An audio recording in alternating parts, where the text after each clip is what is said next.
Salve, meus queridos, tudo bem? Vamos lá para a aula 4, resolver alguns exercícios. Acompanha lá comigo. Primeiro, desenhe as estruturas de Lewis dos seguintes ânions, que é o ânion fosfato, ânion sulfato e ânion hidróxido. Então vem aqui comigo, ó. Lembra lá do método que eu ensinei para vocês, né? PO4, que é o ânion fosfato, tem carga 3-. O que eu faço? Eu vou contabilizar o total de elétrons de valência. O fósforo, ele é do grupo 15 ou 5A, portanto contribui com 5 elétrons da sua valência, tá bom?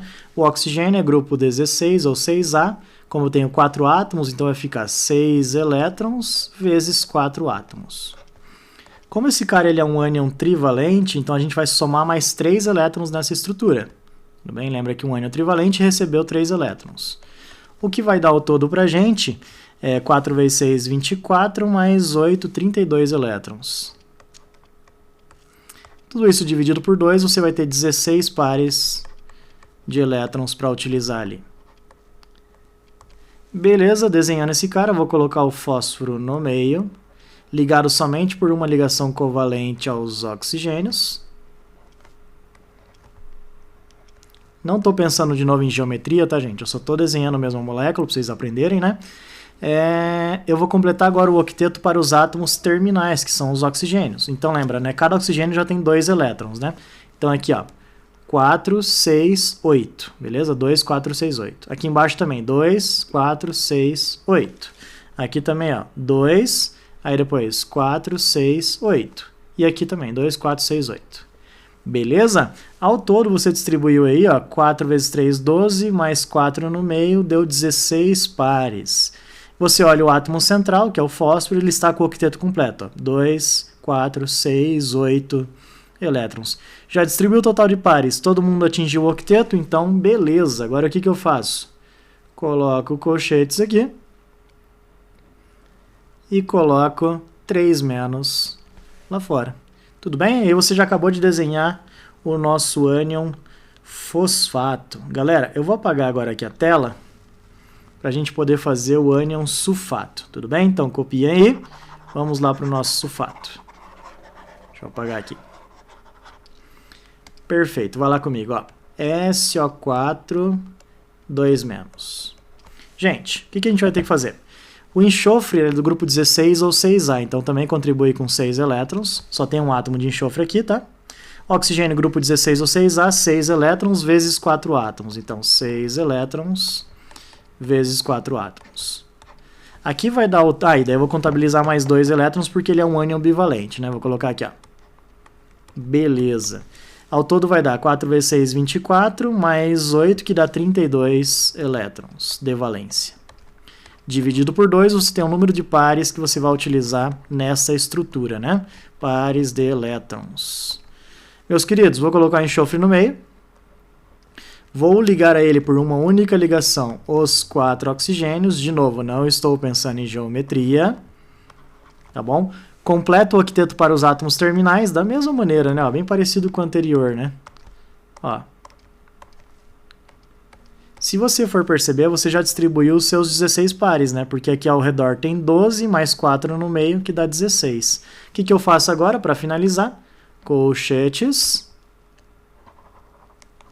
E daí eu coloco a carguinha do nosso ânion ali, que é um ânion bivalente. Tranquilaço, né? Então, desenhamos esse carinha.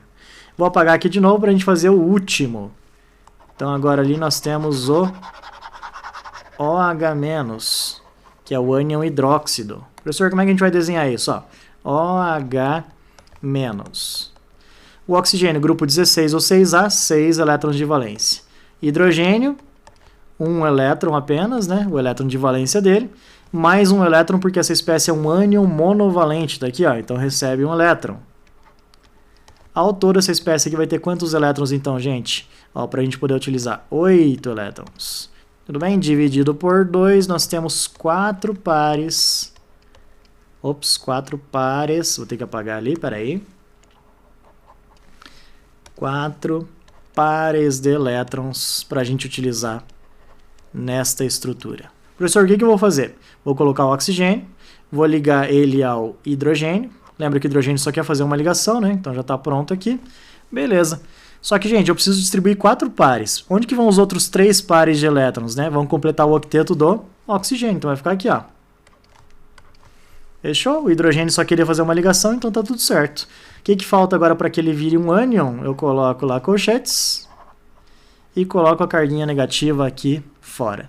Feito, meus caros. Então lembra, né? Ânion fosfato, ânion sulfato e ânion hidróxido. Vamos lá então para o exercício 2. Ele diz assim: o dióxido de carbono, CO2, é o produto da respiração, da queima de combustíveis e é responsável pelo efeito estufa. Em condições ambientes, apresenta-se como gás, mas pode ser solidificado por resfriamento, sendo conhecido nesse caso como gelo seco. Acerca da estrutura de Lewis do dióxido de carbono, considere as afirmativas a seguir. Ele fala assim: se houver mais de uma estrutura de Lewis possível, considere a que apresenta mais baixa carga formal dos átomos, isto é, a mais estável segundo o modelo de Lewis. Aí ele faz as afirmativas, né? Então perceba que ele está citando aqui a questão da carga formal. Nós vimos lá na aula, gente, que para o CO2, vamos dizer assim, né? A gente teria a possibilidade de fazer ele com 2 duplas, na verdade, e você ter essa disposição. Ou você teria aquela outra estrutura que não é a melhor, na verdade, que a gente já viu lá na aula, né? Que seria isso aqui, ó.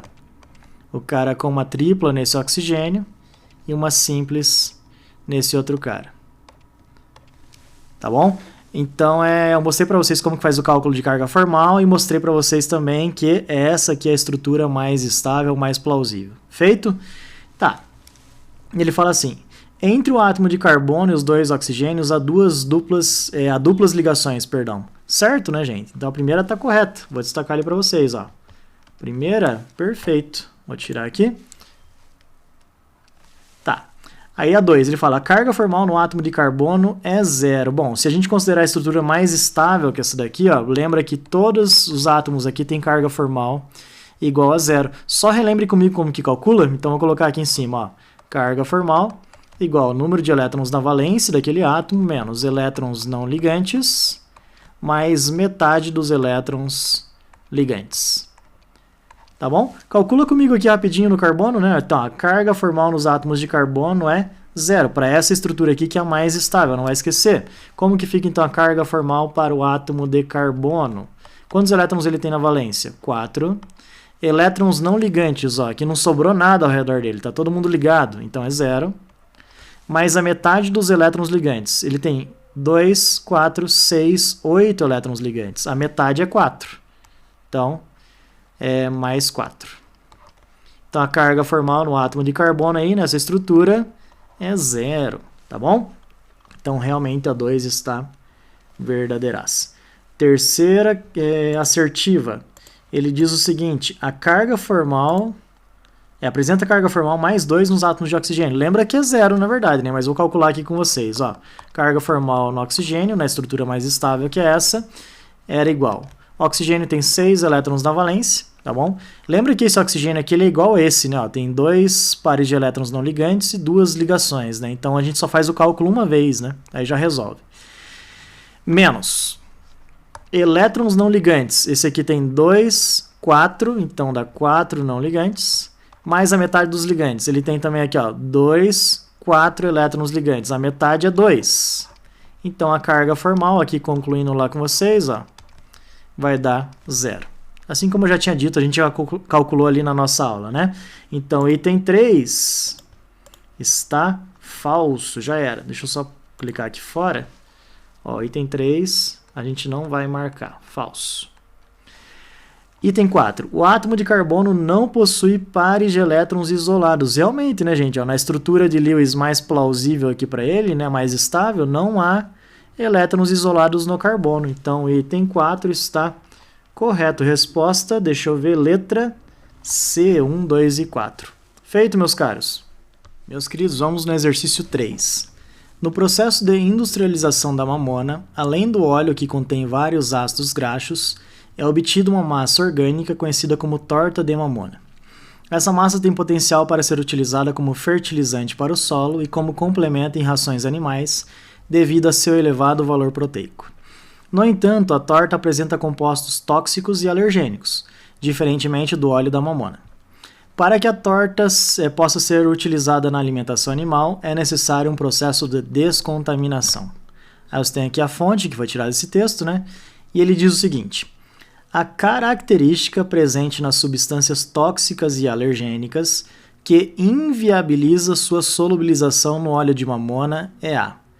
Gente, primeiro de tudo, se ele está falando de um óleo aqui, ó, da mamona, lembra, né? O óleo é constituído por substâncias ou moléculas apolares. Na verdade, o óleo é apolar, por definição.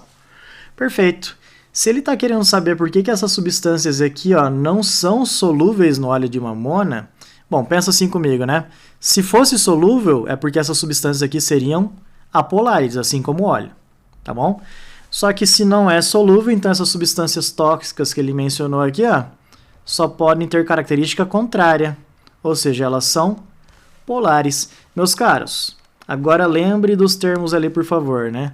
Substância polar, ela é hidrofílica, gosta de água, ou ela é lipofílica? Ela é hidrofílica. Tudo bem? Porque lembra que a água é um solvente polar, tá bom? Então, polar gosta de polar. Então, quando ele fala assim, a característica presente nessas substâncias que inviabiliza a solubilização no óleo de mamona é que essas substâncias são polares ou hidrofílicas. Logo, a resposta vai ser a letra B. Feito! Agora vamos lá para o nosso exercício 4, gente. Olha que interessante. Os sprays utilizados em partidas de futebol têm formulações bem variadas, mas basicamente contém água, butano e um surfactante. Então vou colocar aqui embaixo, ó. A água é o nosso solvente polar, não é verdade? Então, ó, constituído de moléculas polares. Quando a gente fala butano ali, né, que é uma nomenclatura nova para vocês, nós estamos falando de um composto orgânico, tá bom? Que só tem carbono e hidrogênio. E daí lembram lá, né, por analogia, né? Quando eu falar para vocês das cadeias carbônicas que são apolares, você pode interpretar o butano aqui também, que tem fórmula C4H10, como sendo uma cadeia carbônica. Logo, ele é constituído de moléculas aqui, né, que são apolares, tá bom? O butano tem moléculas apolares. Perfeito. Já o surfactante que ele citou ali para vocês, lembra, né? Um surfactante, só colocar aqui, ele, ou tensoativo, né, que é o sinônimo, ele é constituído de moléculas que têm as duas características, né? São espécies anfifílicas. Vou colocar aqui, ó, espécies anfifílicas. Anfifílicas. Ou seja, tem uma extremidade que é polar, nós vimos, e tem uma extremidade que é apolar. Tá bom? Dentro de uma mesma molécula, né? Eu dei o caso lá dos sabões, do ácido do álcool isopropílico, enfim. Meus caros, eu preciso que vocês continuem comigo agora. Ele fala assim: quando essa mistura deixa a embalagem, forma-se uma espuma branca que o árbitro utiliza para marcar as posições dos jogadores. Do ponto de vista químico, essas informações sugerem que a espuma estabilizada por certo tempo seja formada por pequenas bolhas, cujas películas são constituídas de água e... Primeira coisa, gente, você não pode colocar ali que essas bolinhas ali, né, são constituídas de água e butano, porque lembra, gente, água é polar e butano é apolar. Então, eles não vão querer dissolver mutuamente, solubilizar mutuamente. Perfeito? Então, ó, não interagem, né? Então, tudo que tiver água aqui, ó, com butano, já era. Tá, então sobrou letra A e letra C. Então, a água é capaz de interagir com o surfactante? Sim, através de qual porção, gente? A porção que é polar, assim como a água, tá bom? Que é a porção hidrofílica, né? E daí só tem mais um detalhe, né? Agora ele complementa, ó, surfactante com a água, beleza, dá certo. Que aumenta a tensão superficial da água? Não pode ser, gente, porque lembra, né? Todo surfactante ou tensoativo, ele age na tensão superficial dos líquidos, no caso aqui a água, diminuindo essa tensão superficial, tá bom? Então só pode ser a resposta letra C. Ó, a bolinha é formada por películas constituídas de água e o surfactante, que está interagindo com ele pela extremidade polar. E lembra que o surfactante diminui a tensão superficial da água. Perfeito? Vamos lá para o quinto e último exercício. Uma prática de limpeza comum na cozinha consiste na remoção da gordura de panelas e utensílios, como garfos, facas, etc. Na ação desengordurante, geralmente se usa um detergente ou um sabão. Esse tipo de limpeza resulta da ação química desses produtos, dado que suas moléculas possuem. Gente, então ele está falando ali do detergente ou sabão. Relembre lá comigo, por favor, né? Como que era a estrutura química de um sabão, por exemplo, galera? Então você tinha aquele zigue-zague que eu falei para vocês, que correspondia à cadeia carbônica, né? E você tem aqui uma cabecinha que é polar. Então vamos anotar aqui como que era a estrutura química dele, né? De maneira simplificada. Nós temos uma cabeça polar. E nós temos o que nós chamamos de uma cauda, que é a cadeia carbônica que está aqui, né? Tudo bem? Cauda apolar. Tá, professor, e como que funcionava essas coisas aí da cauda apolar e cabeça polar? Lembra, a cauda apolar que está aqui, ela é lipofílica. Ok? Ou seja, interage com a gordura, tá bom? Com substâncias apolares. Já no caso ali da cadeia da cabeça que é polar, nós temos a parte hidrofílica, que interage com substâncias polares, assim como a água. Perfeito? Então, por isso que ele exerce a ação de limpeza. Interage com as duas coisas, com a água e com a gordura. Tá, vamos procurar a resposta agora, né? Então, assim, ó, esse tipo de limpeza resulta da ação química desses produtos, dado que suas moléculas possuem. Letra A. Uma parte com carga que se liga à gordura. Já para aqui, gente. É a parte polarizada que tem carga que vai interagir com a gordura que é apolar? Não pode ser. Tá bom? Então, a letra A está errada. Letra B. Uma parte apolar, beleza, tá aqui, ó, cadeia carbônica, que se liga à gordura. Perfeito, porque a gordura também é apolar. Ok? Ó, cujas moléculas são apolares. Até aqui está perfeito. Vamos ver se continua. E uma parte com carga, que é a cabeça ali, né, polar, que se liga à água, cuja molécula é polar. Perfeito, gente. Acabamos de encontrar a resposta. Tranquilo? Então marca ali para mim. Essa aqui é a letra B. Então aquele abraço, gente. Até mais.